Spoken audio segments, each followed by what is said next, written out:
نحمده ونستعينه ونستغفره ونعوذ بالله من شرور أنفسنا ومن سيئات أعمالنا من يهد الله فلا مضل له ومن يضلل فلا هادي له وأشهد أن لا إله إلا الله وأشهد أن محمدا عبده ورسوله اللهم صل على محمد وعلى آل محمد كما صليت على إبراهيم وعلى آل إبراهيم إنك حميد مجيد وبارك على محمد وعلى آل محمد كما باركت على إبراهيم وعلى آل إبراهيم إنك حميد مجيد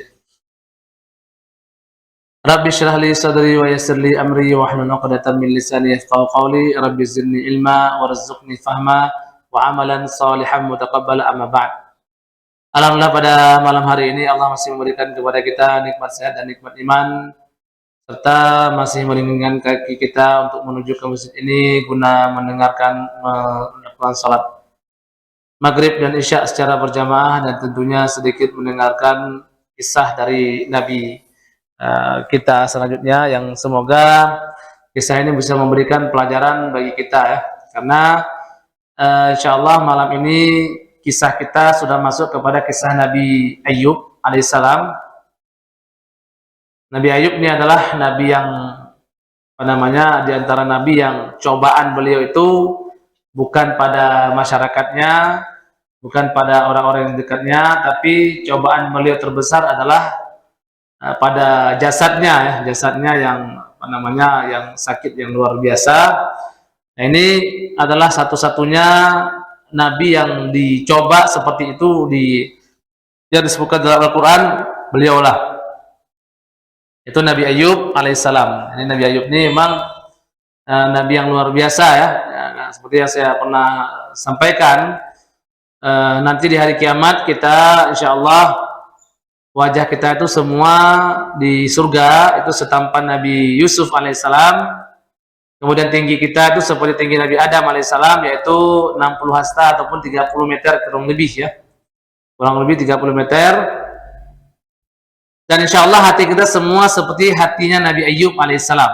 Ini seperti hati Ayub, berarti memang kita tuh di surga nanti tidak ada yang namanya iri dengki, tidak ada, hilang semua ya iri dengki itu. Nah, karena Nabi Ayub adalah merupakan contoh yang terbaik ya dalam yang disebutkan Al-Quran. Nanti kita di hari kiamat nanti kan akan ada semua contoh. Jadi tidak ada alasan misalnya ada orang mengatakan saya dicoba luar biasa dengan penyakit sehingga saya tidak bisa melakukan sholat. Nah, ini contohnya nih Nabi Ayub. Kalau dia mengatakan saya seorang raja, maka saya tidak ada waktu untuk mengerjakan sholat, puasa dan lain-lain ya.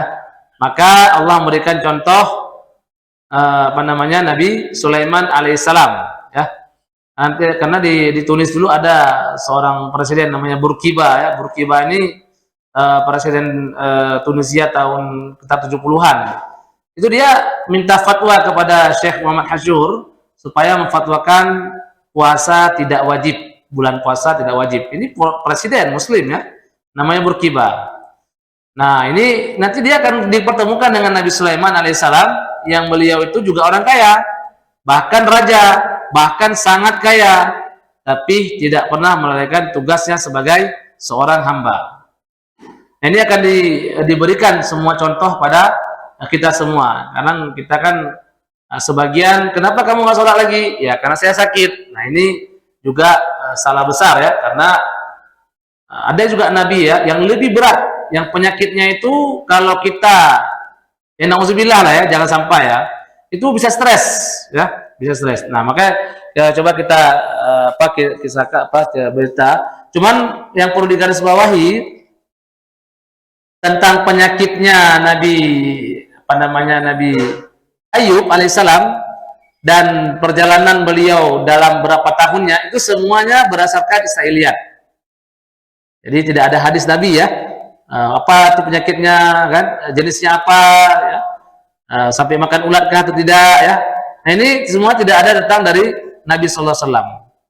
Berarti semuanya berdasarkan dari Israiliyat. Makanya Israiliyat itu ada yang bisa dipakai, ada yang tidak bisa ya. Cuman ini memang kalau kita tidak berdasarkan Israiliyat maka kita tidak tahu ceritanya bagaimana. Sebab cerita nabi-nabi ini adalah cerita kisah yang sebelum Nabi Muhammad SAW itu lahir, sehingga tidak ada dikenal dengan sanad ya. Kelebihan kita umat Islam itu ada sanad, sehingga jelas Kamu dengar sini sampai Nabi Muhammad SAW, namanya sanad ya. Nah kalau dulu kan belum ada sanad, belum terciptakan namanya sanad, sehingga tidak pasti ya berapa dan bagaimana kisah yang sebenarnya. Maka kita harus berdasarkan Israiliyat. Cuman kalau yang kira-kira itu logis dan masuk akal, maka bisa dipakai. Tapi kalau tidak logis, seperti kisah Nabi Yakub yang sudah kita lewati, bahwasanya Nabi Yakub itu berantem sama Allah ya, berantem sama Allah. Nah ini tentunya kisah yang tidak benar ya. Mana mungkin Nabi Yakub berkelahi sama Allah Subhanahu Wa Taala. Nah, ini kisah Israel yang tidak benar. Nah siapakah Ayub ini? Jadi satu menurut Ibnu Ishaq, Ibnu Ishaq ini tabiin ya, Ibnu Ishaq ini tabiin. Yang pertama sekali yang mengarang kitab masalah sirah nabawiyah ini Ibnu Ishaq. Jadi Ibnu Ishaq ini mengatakan bahwasanya Nabi Ayub alaihissalam itu berasal daripada Rom, daripada Romawi. Ya, keturunannya apa? Ayub bin Mus bin Razih bin Ais bin Ishaq bin Ibrahim bin Khalil, Ibrahim al-Khalil. Jadi Nabi Ayub ini dari keturunan Nabi Ibrahim alaihissalam. Jadi memang nanti seperti dah pernah kita lewati ya, bahwasanya seluruh keturunan Nabi setelah Nabi Ibrahim itu semuanya, hampir semua, kalau tidak semua, tapi hampir semuanya ada di garis Nabi Ibrahim alaihissalam. Maka wajar Nabi Ibrahim itu dijuluki sebagai Abul Anbiya, artinya bapak segala para nabi. Bapaknya Nabi itu dia. Nah jadi siapa itu Nabi Ayub? Yang pertama, satu riwayat mengatakan namanya adalah Ayub bin Mus bin Razih bin Ais bin Ishaq bin Ibrahim. Ada juga mengatakan Ayub bin Mus bin Ra'wil ibn al-Ais bin Ishaq bin Yaqub alaihissalam. Nah jadi kalau ingat kemarin ya, kita pernah pada masa Nabi Yakub alaihissalam itu ketika lahir itu bersamaan dengan Es ya. Es itu adalah saudara kembarnya Yakub.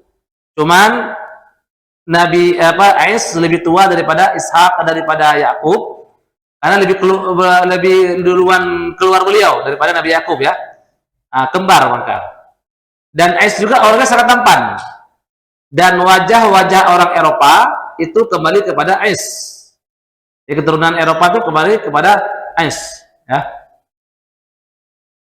Nanti pernah saya katakan nanti akan masuk Islam banyak dari Banu Ais. Banu Ais itu adalah orang-orang yang Eropa yang nanti akan mendukung perang ketika kita menghadapi orang Kristen di perang Malhamah Al-Kubra ataupun perang dunia terbesar ya nanti antara Muslim dengan orang-orang Kristen. Nah itu di antara pasukan orang Muslim itu banyak daripada Banu Ais, keturunan Ais, yang artinya berarti orang Eropa. Ya. Nah ada yang mengatakan bukan begitu, tapi ya intinya semua hampir sepakat ya yang saya lihat ya. Khilafiyah ulama tentang keturunan Nabi kakeknya Nabi Ayub itu di bawah Ais. Adapun Ais ke Nabi memang semuanya dari Ais ya. Cuma dari Ais ke bawah itu ada beberapa pendapat. Tapi yang jelas Nabi Ayub adalah keturunannya Isu. Ataupun kalau orang bahasa Indonesia itu dibilang Isu. Kalau orang Ais ya.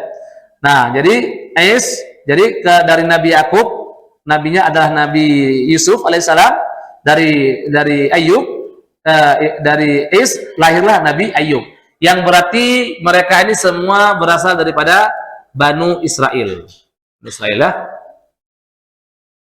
Nah kemudian menurut Ibnu Asakir, ibunya Nabi Ayub alaihissalam itu anaknya Lut alaihissalam. Salah satu anaknya Lut alaihissalam. Ya kemarin kita bilang ya, Nabi Lut alaihissalam itu yang kafir istrinya. Nah, dari istri tersebut ada dua anak yang namanya Raisa dengan Zagarta ya, Zagrata atau Zagruta mungkin ya. Zagruta mungkin namanya. Ya. Jadi dua anak ya, yang besar namanya Raisa, yang kecil namanya Zagrata. Ini ingat ya. Jadi ibunya Nabi Ayub alaihissalam adalah anak daripada Nabi Lut alaihissalam. Jadi memang ada keturunan Nabi masih ya. Nikah sama Resa ataupun Zakata. Tidak disebutkan dalam sejarah yang mana anak Nabi Lut yang dinikahi oleh Nabi Ayub. Yang jelas salah satu duanya. Dan Nabi Ayub ini orangnya tampan. Jadi wajah-wajahnya memang kayak wajah-wajah Eropa hari ini ya. Ya memang tampan wajahnya. Jadi keturunan Bani Israil memang tampan-tampan ya.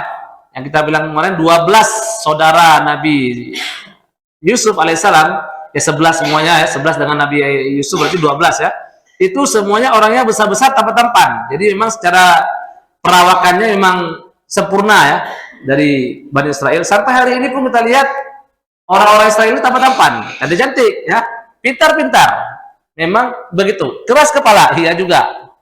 Jadi yang dari dulu memang keturunan Bani Israel tampan-tampan, cantik-cantik, keras kepala.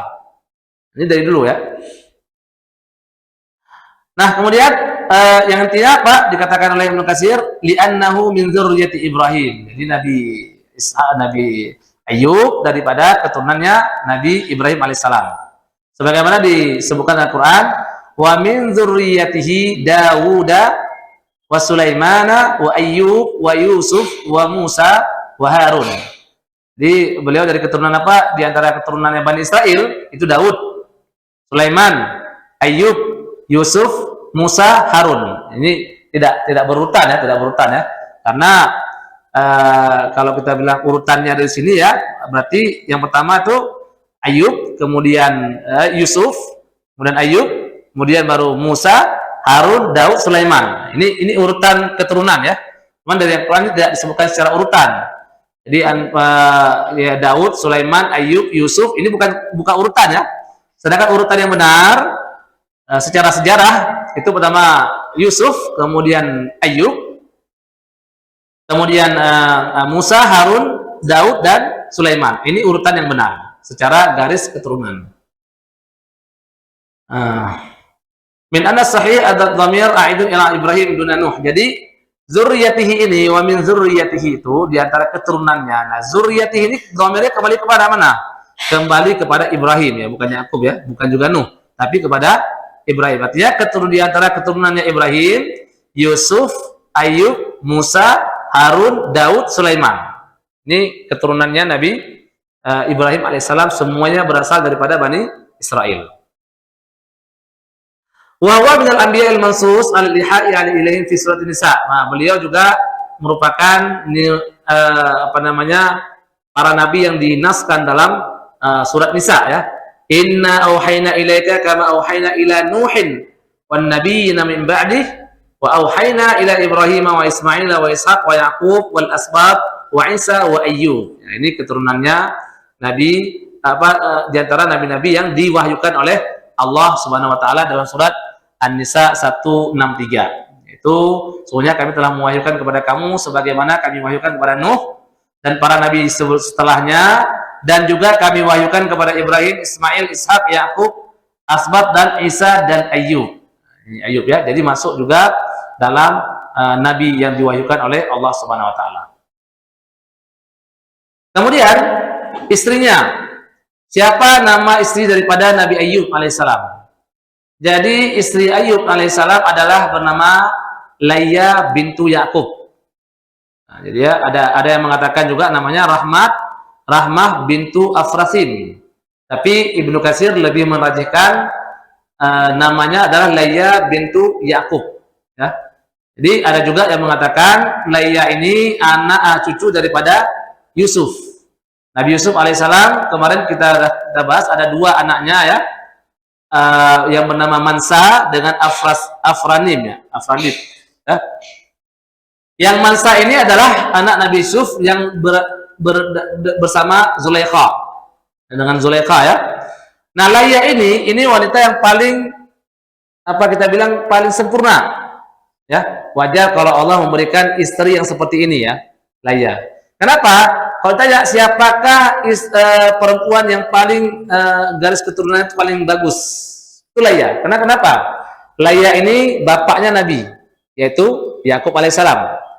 Abangnya juga Nabi, yaitu Nabi Yusuf alaihissalam. Suaminya juga Nabi, yaitu Ayyub alaihissalam. Dan anaknya juga Nabi, yaitu Zulkifli alaihissalam. Zulkifli ini, Nabi Zulkifli juga tidak banyak diceritakan dalam Quran ya. Nah ini juga anaknya Nabi Ayub alaihissalam. Jadi memang Layya ini dikelilingi oleh para nabi semua. Sebagaimana ada satu perempuan yang abangnya raja, adiknya raja, ayahnya raja, suaminya juga raja, yaitu Fatimah bintu Abdul Malik bin Marwan. Abangnya Sulaiman bin Abdul Malik bin Marwan, suaminya Umar bin Abdul Aziz, ya. Adiknya juga Yazid bin Abdul Malik bin Marwan. Ya, itu semuanya dikelilingi oleh raja-raja.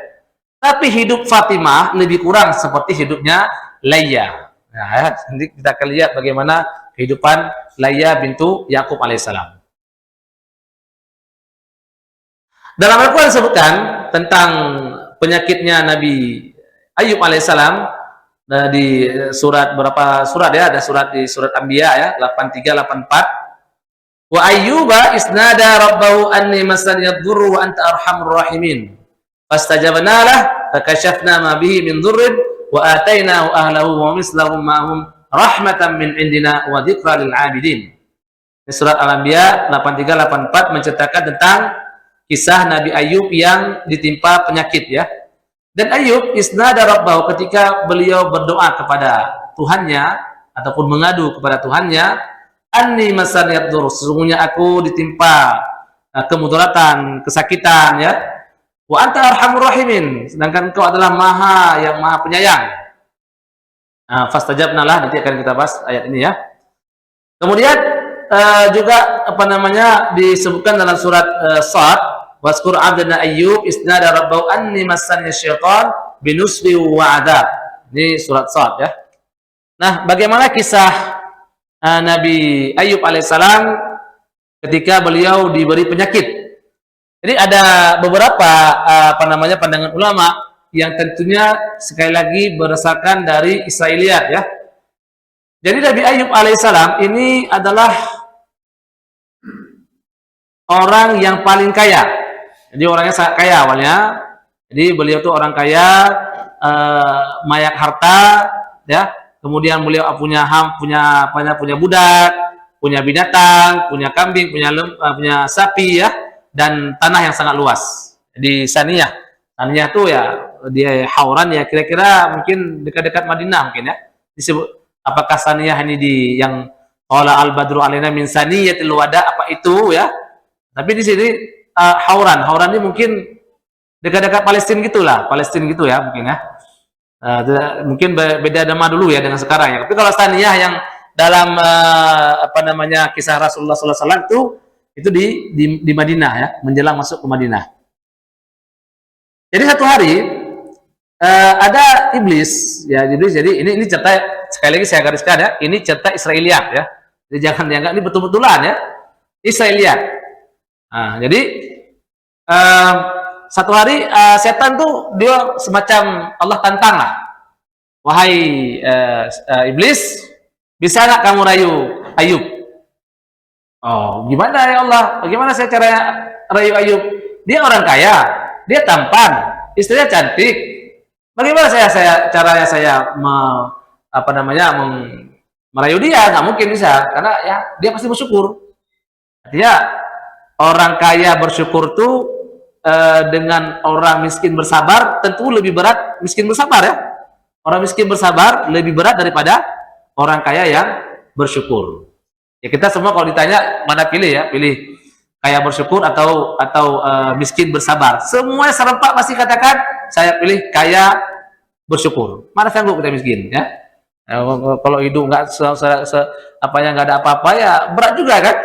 Nah, kayak bersyukur lebih enak. Nah, kita semoga jadinya dicoba sama Allah kayak bersyukur lah. Jangan dicoba miskin bersabar. Berat itu, berat sekali ya. Orang banyak sekali yang kafir gara-gara kemiskinan ya. Kalau kaya itu sombong, tapi nggak sampai kafir.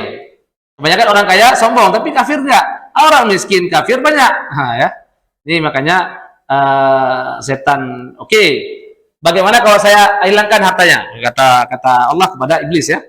Oke Allah, coba kamu hilangkan hartanya. Tiba-tiba harta Nabi Ayub alaihissalam, binatang-binatangnya mati. Nah, datang iblis rayu. Ayub, gimana kamu? Ya, Bagaimana kamu nih, harta kamu sudah habis, Allah kayak benci sama kamu. Alhamdulillah, saya masih diberikan anak, saya masih ada diberikan istri dan kesehatan, nggak masalah itu. Ya, bisa dalam hati Nabi Ayub.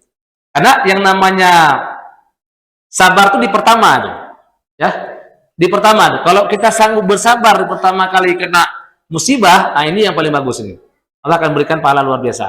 Karena kita ketika musibah, ya samalah ya, ketika kita musibah itu palingan kita marah, luar biasa dan sebagainya, itu di pertama. Baru nanti dawudu ataupun nanti dijelaskan kamu begini, baru turun lagi marahannya. Tapi di pertama ini bisa nggak? Nah, setan ketika merayu Nabi Ayub alaihissalam nggak mempan. Wah, ini nggak betul nih. Nah, gimana setan? Ya Allah, dia masih punya anak, banyak anak, dia masih bisa tahan, dia yakin suatu hari dengan kesabarannya hartanya akan kembali lagi.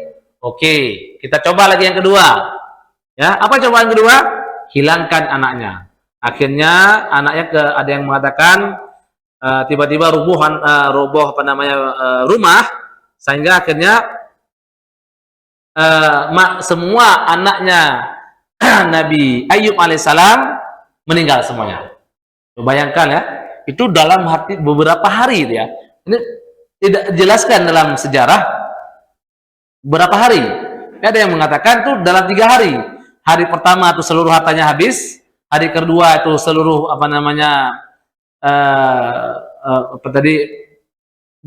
anaknya meninggal, dan hari ketiga diberikan penyakit. Jadi emang berturut-turut. Itu tapi tidak disebutkan dalam sejarah ya. Tidak disebutkan dalam sejarah dalam berapa harinya sebenarnya Nabi Ayub ditimpa musibah itu. Tapi yang jelas tidak begitu panjang jeda antara pertama hilang hartanya berupa ya binatang dan sebagainya ya. Kemudian anaknya semua meninggal, kemudian dilanjutkan lagi dengan beliau sakit. Nah, akhirnya setelah anaknya meninggal datang lagi setan. Bagaimana kamu begini, bagaimana? Alhamdulillah katanya. Kemarin saya sibuk dengan harta, sibuk dengan anak, ya. Sekarang Allah sudah mengambilnya, sudah masalah. Kalau begitu bagaimana? Kalau begitu ya udah. Yang penting saya bisa berzikir, saya bisa lebih tenang zikir sama Allah tanpa diganggu dengan dunia. Nah, akhirnya setan lapor lagi. Allah bilang, nah gimana setan? Nyerah kamu? Oh belum ya Allah. Dia masih ada tubuh yang sehat. Dia dengan kesabarannya mungkin kembali lagi. Oke, sekarang saya berikan dia penyakit. Nah, ini luar biasa ya. Akhirnya Allah berikan kepada Nabi Ayub alaihissalam sakit. Wa qala maraduhu hatta afahu al-jalis wa uhja min al-anis wa ukhrija min baladi wa ulqiya ala mazbalatin kharijuha. Jadi ini yang luar biasa. Ini cobaan yang paling berat yang ketiga. Yaitu diberikan penyakit yang penyakitnya itu sampai dia di isolasi ya bahasa kita ya. Isolasi. Beliau tinggalnya di tempat sampah Bani Israel, diusir. Kenapa? Udah bau badannya. Jadi sakitnya itu memang ada yang mengatakan ya, sakit cacar pertama sekali itulah Nabi Ayub alaihissalam. Cacar yang ada sembuhnya ya. Atau ada juga yang mengatakan Nabi Ayub itu seperti penyakit kusta. Wallahu a'lam bishawab, apa sebenarnya penyakitnya yang jelas sampai berbau badannya dan manusia pun menjauhi. Ya, kita katakan ya, namanya manusia ya, kalau kita masih kaya, masih gagah ya, datang semua sama kita. Giliran kita ada miskin, nah jauh dia kan. Ini sifat manusia emang, karena dia pingin makanya kata pepatah itu kan, kalau mau lihat orang itu, kalau mau lihat kawan itu ketika kamu susah, bukan ketika kamu senang. Kalau kamu senang, semua ya suka sama kamu. Giliran kamu susah bagaimana? Mau nggak dia tolong kamu? Ini paling penting ketika kita susah. Nah, ketika Nabi Ayub alaihissalam, jadi Nabi Ayub terkenal dengan orang yang sangat soleh, sangat baik, ya, bahkan beliau seorang nabi ya, dan sangat dermawan. Ini Nabi Ayub. Beliau mulai sakit, beliau dijauhi, bahkan tempat beliau diusir dari kampungnya dan tinggal di tempat sampah di luar kotanya. Bagaimana caranya? Coba bayangkan kalau nauzubillah, jangan sampai kita ya, orang lain ya, itu bisa stres, bisa gila orang kayak gitu. Saya pernah lihat berita tuh apa namanya pemain-pemain bola dia yang dulunya hebat, kemudian tiba-tiba sakit, skandal sebagainya, sehingga dia miskin, akhirnya bunuh diri dia. Kenapa? Dulu dia dipuja. Coba bayangkan misalnya kayak si Ronaldo pemain bola tuh hari ini, tiba-tiba dia penyakit, mati, semua hartanya hilang semuanya, jadi miskin. Oh, itu bisa stres ya, bisa-bisa gila dia, atau apa? Atau bisa-bisa bunuh diri. Nah ini yang terjadi pada Nabi Ayub. Apa Nabi Ayub apa? Sabar, tidak tidak mempedulikan, dan satu-satunya yang menemani beliau adalah istrinya Layya tadi. Ini luar biasa. Ini istri yang sangat soleha. Memang istri Nabi cocok yang seperti ini memang ya. Karena berat ya, menjadi istri Nabi itu nggak gampang ya. Jadi seperti Aisyah radhiyallahu anha dengan segala kekurangannya, harta nggak cukup dan sebagainya, mau skincare nggak ada duit ya. Berat kayak gini nih. Jadi istri pendakwah, apalagi kalau miskin, susahnya beratnya. Kalau saya katakan tuh, mungkin kita akan bahas satu orang nama tuh, Abdurrahman Sumaid ya, itu orang luar biasa tuh ya. Zaman yang meninggal tahun 2011 kalau nggak salah ya. Abdurrahman Sumaid dan orang Kuwait, itu bukan ulama tapi dai. Beliau tuh rela meninggalkan hartanya, kekayaannya, dan yang saya salutkan istrinya nih ya. Rela menghilangkan hartanya, semua harta diberikan kepada suaminya untuk dakwah ke belantara Eropa. Padahal dia adalah seorang dokter yang dapat kerja di Kuwait, ataupun di Inggris, ataupun di Kanada. Ini istri yang saya katakan, rela dia. Kalau kita dicampak ke belantara Eropa Afrika, mana mau kita? Seperti pergi dakwah ke Papua sana, mana mau kita ke hutan sana? Berat, ya, dengan segala kekurangannya. Nah ini Abdurrahman Sumaid ini mungkin harus kita bahas, insya Allah kalau sudah sampai waktunya ya. Luar biasa beliau. Nah, akhirnya satu-satunya yang menemani Nabi Ayub alaihissalam adalah istrinya yang bernama Layya. Sampai akhirnya hartanya sedikit-sedikit habis, sampai betul-betul habis harta Nabi Ayub alaihissalam, dan akhirnya istrinya inilah yang selalu menemaninya. Jadi kata Rasulullah SAW, asyaddun nasi bala'an al-anbiya'u summa salihun summa al-amsal fil amsal. Jadi yang paling berat cobaannya itu adalah para nabi. Kemudian orang-orang soleh. Kemudian yang seumpamanya dan seumpamanya. Jadi kita semakin soleh kita, semakin berat cobaan kita. Nah, kalau kita pikir-pikir kalau bisa jangan soleh-soleh kali lah, supaya jangan terlalu coba. Jadi gini ya, kita itu kalau dicoba sama Allah, saya mau jadi orang soleh, saya mau dicoba, minta sama Allah, ya Allah berikan saya cobaan yang berat, supaya saya bersabar. Jangan, nggak sanggup. Ada seorang sahabat Nabi SAW yang beliau sakit ya, sakit kurus sekali ya. Datang Nabi SAW, kenapa kamu bisa sakit? Ya, seorang Nabi ya pasti tahu lah feelingnya ya. Apakah kamu ada minta sesuatu kepada Allah? Ya Rasulullah. Apa yang kamu minta? Saya minta Allah menyegerakan cobaan saya di dunia. Jangan lagi di akhirat. Saya ingin dicoba langsung di dunia aja, supaya saya di akhirat damai. Apa kata Rasulullah? Jangan, antala tutik. Kamu nggak sanggup. Jangan kita sok-sokan, minta-minta, ya Allah berikan saya cobaan yang luar biasa beratnya, sehingga saya bisa masuk surga dan dosa saya terlepas. Nabi Muhammad, nanti sahabat ya, jangan, kamu nggak sanggup. Tapi kamu minta apa? Rabbana atina fid dunya hasanah wa fil akhirati hasanah wa qina azabannar. Itu yang kamu minta. Rabbana, ya Tuhan kami, atina, berikan kepada kami fid dunya, di dunia hasanah, kebaikan. Apa kebaikan itu? Harta yang banyak, yang berkah, istri yang soleha, anak yang baik, harta teman yang baik-baik semua. Ini semua dunia. Wa fil akhirati hasanah, dan di akhirat juga hasanah, baik apa? Masuk surga. Ya, wa qina azabannar, lepas daripada neraka. Makanya dikatakan ini doa jawami'ul jami'. Kalau bahasa Indonesia, doa sapu jagat. Doa paling pentingnya doa ini, Rabbana atina fid dunya hasanah wa fil akhirati hasanah wa qina azabannar. Nah, kenapa? Karena di sini terkumpul semua permintaan yang ada di hati kita secara duniawi, semua terkumpul dalam doa ini. Maka apapun yang kita minta, yang doa ini jangan lupakan. Ya. Nah, jadi yang paling berat cobaan itu Nabi. Padahal Nabi itu kan orang dekat sama Allah. Seharusnya kalau ada seorang bos, kita dekat sama bos, seharusnya kan kita yang paling istimewa ya. Tapi kalau ada bos, tapi kita dijerakan, ada gaji kita nggak dikasih, ya. Tapi dia sayang sama kita, ada gaji nggak dikasih, ada perjalanan jalan-jalan kita disuruh tinggal, itu namanya bukan sayang, ya. Tapi kalau Allah tuh berbalik dia. Semakin Allah sayang sama seorang hamba, maka semakin berat dicoba. Ini pula yang berat ya. Maka semoga kita semoga kita termasuk orang yang disayang sama Allah, tapi jangan berat-berat dicoba. Sesanggup kita. Apa kata Allah, kata Rasulullah lagi? Yubtalar rajulu ala hasabi dini. Fa in kana fi dini salabatan zida fi balaihi. Jadi seorang laki-laki akan dicoba berdasarkan agamanya. Kalau agamanya kuat, ditambah lagi cobaannya. Masya Allah. Makin kita jadi penceramah, makin berat lagi percobaan. Ya. Ini memang kalau kalau kita ceramah inilah nggak enak ceramah. Jadi apa yang kita ucapkan kadang-kadang tuh itu pula dicoba sama Allah Taala ya. Jadi ketika ini ya rupanya nggak enak juga ya. Kita enak ngomong ya, seperti saya sekarang enak ngomong. Tapi ketika menghadapi yang kita ngomong ini nggak segampang yang kita omongkan. Ternyata berat. Nah, ini apa namanya yang dirasakan oleh Nabi Ayub alaihissalam. Nah, apa yang terjadi oleh Nabi Ayub alaihissalam ketika badannya telah diberikan musibah yang luar biasa?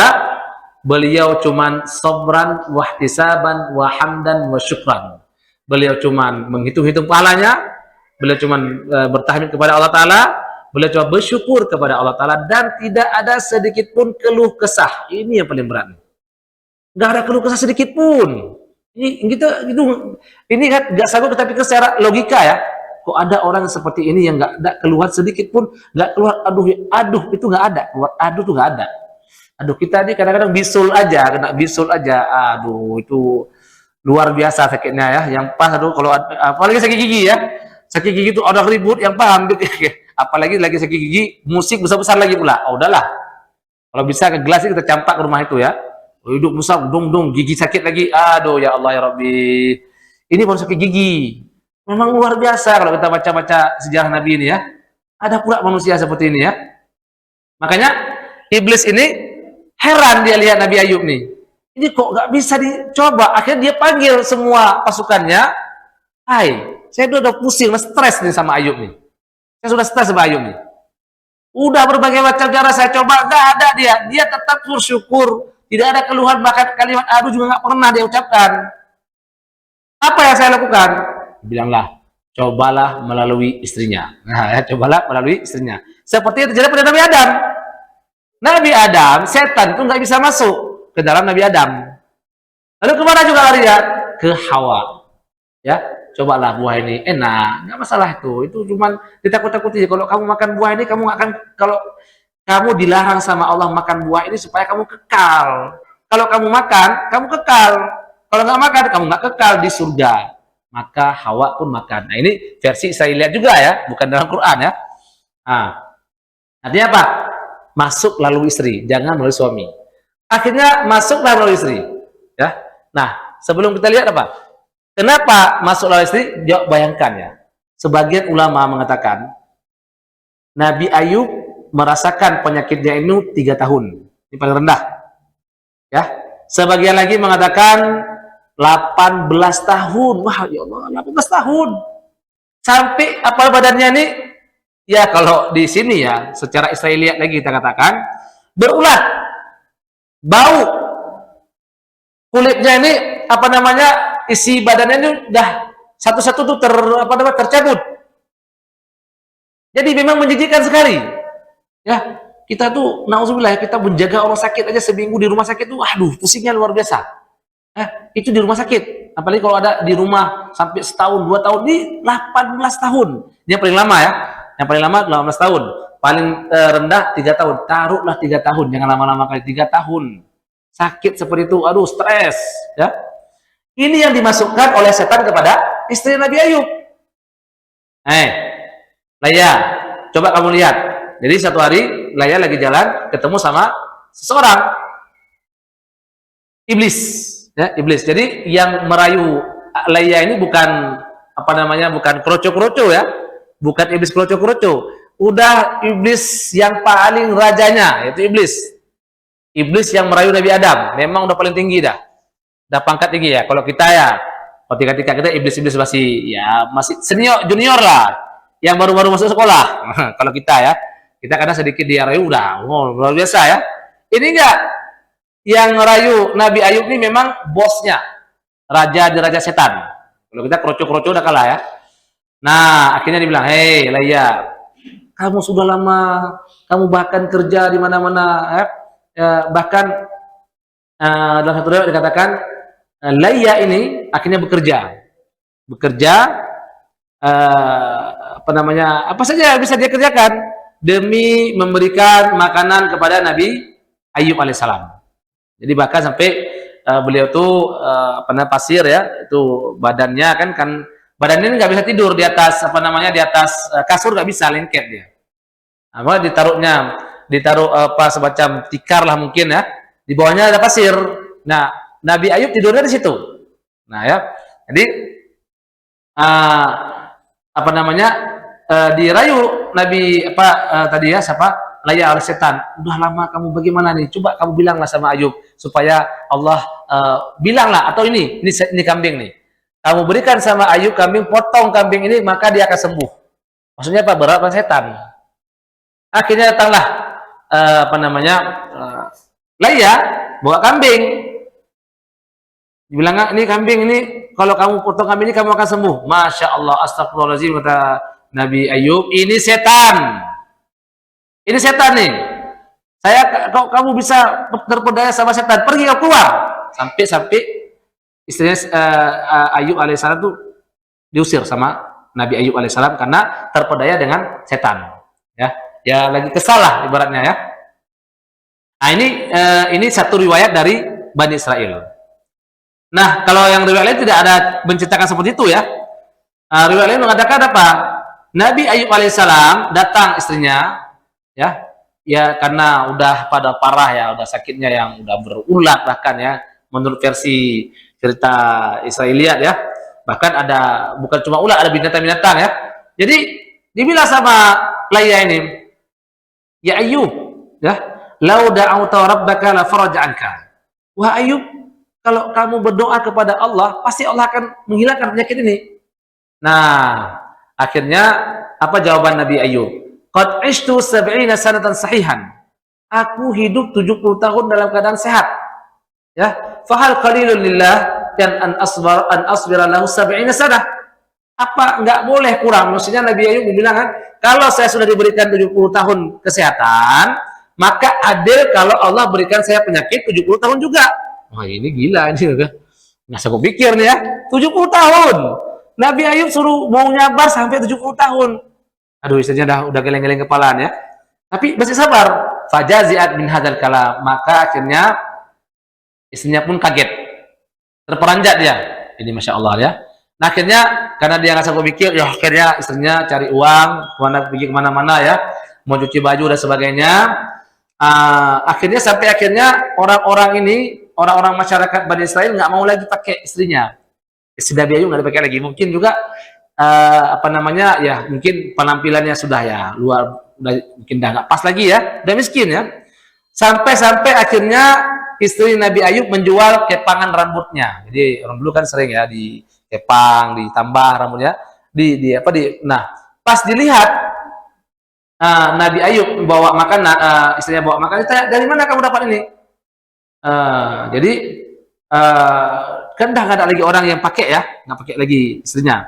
Dari mana kamu dapat makanan nih? Akhirnya pertama beliau diam, nggak ngomong ya. Akhirnya dikata, dari mana? Akhirnya baru beliau katakan, saya jual rambut, kepangan rambut saya jual sama orang kaya. Akhirnya saya diberikan roti. Nah, pas dibuka kerudungnya Laya, ternyata kepala beliau sudah botak, artinya sudah dibotong rambutnya. Disinilah Nabi Ayub akhirnya berdoa kepada Allah. Jadi Nabi Ayub berdoa kepada Allah bukan karena sakitnya, tapi karena sayang kepada istrinya. Artinya perjuangan istrinya sudah luar biasa. Makanya kita kalau ada istri yang seperti ini ya, dia berjuang sama kita ya. Kalau kita udah punya uang, udah banyak, udah kaya, ya bukan nggak boleh, boleh saja nikah 2 3 orang ya. Tapi sebaiknya kalau udah bahagia dengan ini, ya jangan tambah lagi lah. Udah bahagia dengan ini lah. Karena dia dari ini susahnya luar biasa ini. Ketika kita madu, mungkin kayak mana hatinya tuh apa namanya meronta ya. Dulu sama saya ketika susah giliran senang ya. Kalau laki-laki itu kan dicoba ketika kaya ya. Nah, pas kaya dia langsung pas kaya banyak duit, nah pikir nah, ini kayaknya nggak cocok satu orang misalnya ya. Bukan saya bilang nggak boleh saja nikah 2 3 ya. Tapi ingat di situ juga jasa itu harus ingat juga ya. Nah ketika begini waktu susah yang luar biasa ini dia yang tolong nih. Dia bersama kita nih. Nabi Ayub alaihissalam. Oke, Nabi Ayub cuma satu istrinya nih. Jadi Nabi Ayub itu sedih gara-gara istrinya tuh sampai jual rambutnya, bukan gara-gara penyakitnya. Langsung Nabi Ayub berdoa, Rabbi anni inni masaniyad dzurru anta arhamur rahimin. Ya Allah, ya Tuhanku, aku dah ketimpa nih kesusahan nih, sakit luar biasa. Dan kamu itu Maha Pemberi, Maha Penyayang. Nah ini akhirnya Nabi Ayub fastajabnalah kata Allah langsung Allah jawab. Ya. Nah ini yang membuat Nabi Ayub ini satu riwayat yang membuat Nabi Ayub alaihissalam berdoa seperti ini. Nah satu riwayat lagi mengatakan jadi Ayub ini ada 2 orang saudara. Jadi kan tadi sahabatnya, kawannya semua sudah menjauh daripada Nabi Ayub alaihissalam. Jadi ada 2 orang sahabat beliau, ya, saudaranya, mungkin kandung ya, tidak disebutkan dalam sejarah, tapi kemungkinan ini saudara kandung. Jadi ketika mereka memberikan makanan kepada Nabi Ayub alaihissalam, ya, jadi mereka bilang, didengar sama Nabi Ayub alaihissalam, apa kata mereka? Lau kana Allahu alima min Ayyuba khairan mabtalahu bihadza. Jadi kalau misalnya Ayub ini nggak buat dosa yang luar biasa, pasti Allah nggak coba dia sini. Jadi beliau tuh sakit hatinya karena orang mengira beliau sakit ini sebuah cobaan, bukan cobaan, bala. Artinya ada satu maksiat yang dilakukan oleh Ayub sehingga Allah memberikan penyakit yang luar biasa. Nah, disinilah Nabi Ayub sedih, ya, sangat sedih. Langsung Nabi Ayub berdoa, Allahumma inni ta'lam anni lam abid lailatan qat syab'an. Jadi, ya Allah, kalau kamu tahu aku nggak pernah kenyang tidur itu, ya, maka benarkan aku, ya, maka dibenarkan dari langit. Artinya Nabi Ayub ini curhat sama apa namanya, sama Allah. Akhirnya beliau ketika dengar tuh, Allahumma bi'izzatika wa kharra sajidan, Allahumma bi'izzatika la arfa'u ra'si abadan hatta takshifa anni. Ya Allah, aku tidak akan mengangkat kepalaku sehingga aku sembuh. Satu riwayat mengatakan seperti itu. Nah, satu riwayat juga mengatakan ketika datang 2 orang sahabatnya ini, 2 orang saudaranya ini, dibilang, langsung ngomong dia sama Nabi Ayub, wahai Ayub, kamu ini pasti ada melakukan dosa besar sehingga Allah membuat kamu ini sakit seperti ini. Nah, gara-gara itulah Nabi Ayub berdoa sama Allah supaya Allah sembuhkan penyakitnya. Nah, akhirnya kemudian setelah itu ya, istrinya tadi, ini kan tadi ada 3 riwayat ya. Pertama istrinya potong rambut, yang kedua beliau mendengar daripada 2 saudaranya, yang riwayat ketiga memang langsung saudaranya ngomong kepada beliau melakukan dosa besar sehingga diberikan azab. Akhirnya Nabi Ayub berdoa sama Allah. Nah, istrinya yang pergi tadi keluar, pas balik ya, istrinya kan tadi kan Nabi Ayub istrinya menjual rambutnya ya. Satu riwayat karena jual rambut inilah Nabi Ayub tuh marah sama istrinya dan berjanji kalau sembuh dia akan dipukul 100 kali. Ya, 100 kali. Nah, akhirnya istrinya pergi, pas balik istrinya agak terlambat ya, dia lihat, mana tuh si Ayub ya? Mana Ayub? Jadi ditanya, ada laki-laki tampan di situ. Hal ra'aita Nabi Allah hadzal mubtala? Hai, kamu ada nggak kamu lihat Nabi Allah yang diberikan cobaan yang luar biasa? Kata Nabi Ayub, fa inni ana hawa. Saya nih Ayub. Jadi istrinya nggak percaya. Coba bayangkan ya, udah sampai katakan 18 tahun ya. 18 tahun sakit seperti itu, tiba-tiba keluar sebentar balik udah ada laki-laki yang sangat tampan dan itu mirip Ayub dulu. Mirip Ayub yang belum sakit. Kok nggak mungkin, gagah, tampan, ya, dan gak ada penyakit sama sekali. Anawa, saya adalah Ayub. Langsung kaget istrinya. Ya, nah akhirnya apa yang terjadi? Yang terjadi setelah apa? Setelah 18 tahun ya. Allah mengatakan, "Urkut birijlika hadza mughtasalun baridun wa syarab." Surat 42 ya. Urkut, gerakkanlah atau hentakkanlah kaki kamu. Ini adalah air dingin untuk mandi dan untuk minum. Jadi Nabi Ayub gerakkan kakinya, dihentakkan, kemudian beliau mandi air dingin dan minum air dingin, langsung penyakitnya hilang langsung. Nah akhirnya, nah inilah buah daripada kesabaran dari Nabi Ayub ya. Jadi beliau itu ada satu apa namanya tempat pengering, tempat apa gudang lah, tanah gitu ya, di semacam lubang ya, untuk simpan gandum. Gandum ya, ada dua tempat ya. Satu gandum qamah, satu gandum syair. Ini kalau bahasa Indonesia dua-duanya gandum, tapi dalam bahasa Arab tuh dua jenis yang berbeda. Nah ini kan sudah tidak ada lagi gandumnya, karena sudah beliau miskin ya. Tiba-tiba datang awan.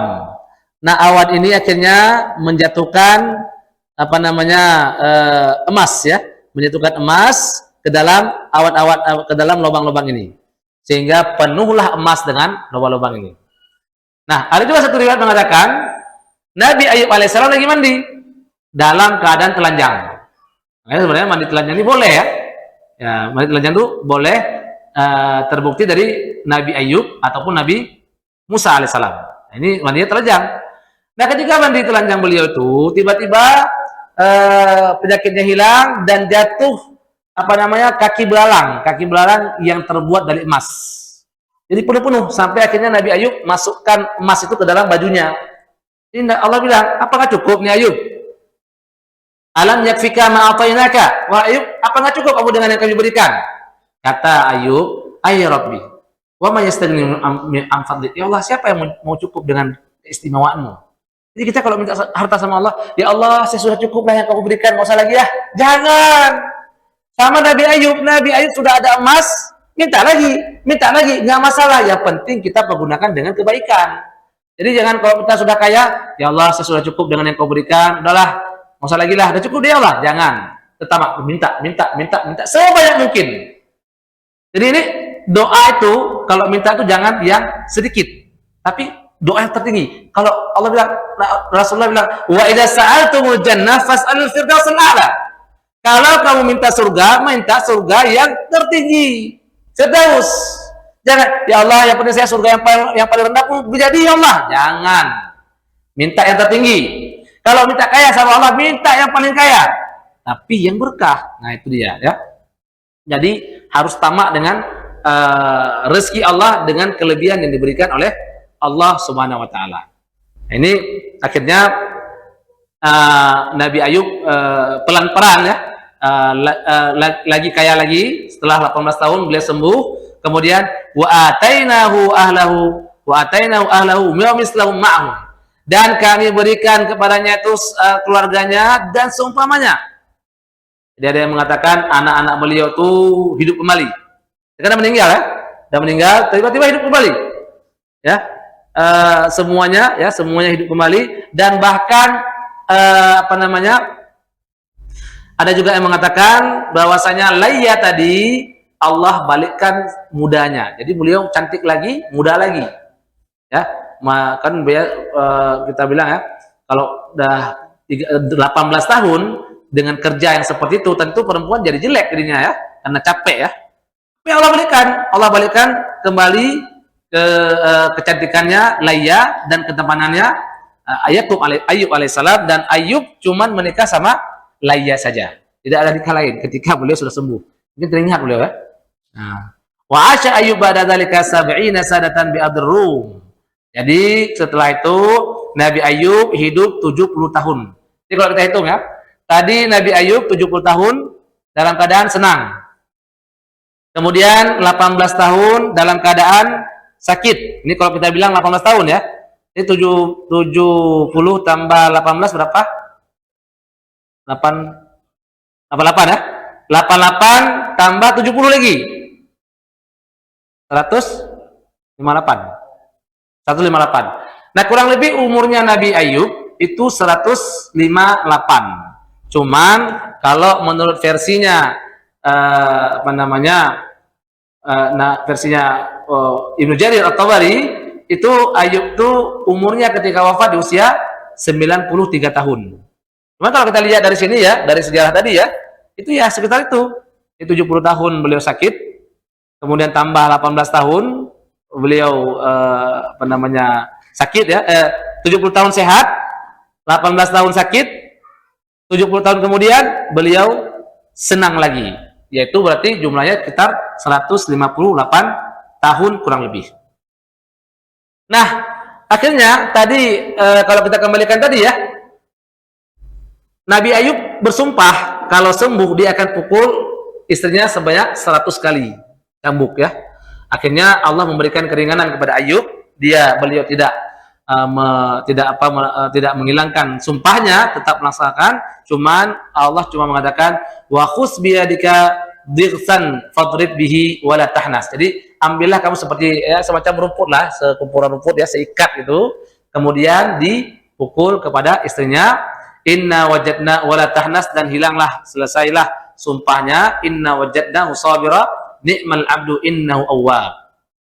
Jadi sungguhnya kami mendapatkannya Ayub itu sabar ya, sungguhnya dia adalah hamba-hamba yang terbaik karena beliau adalah orang yang bertaubat. Nah, inilah Nabi Ayub alaihissalam. Azan ya? Azan. Bismillah.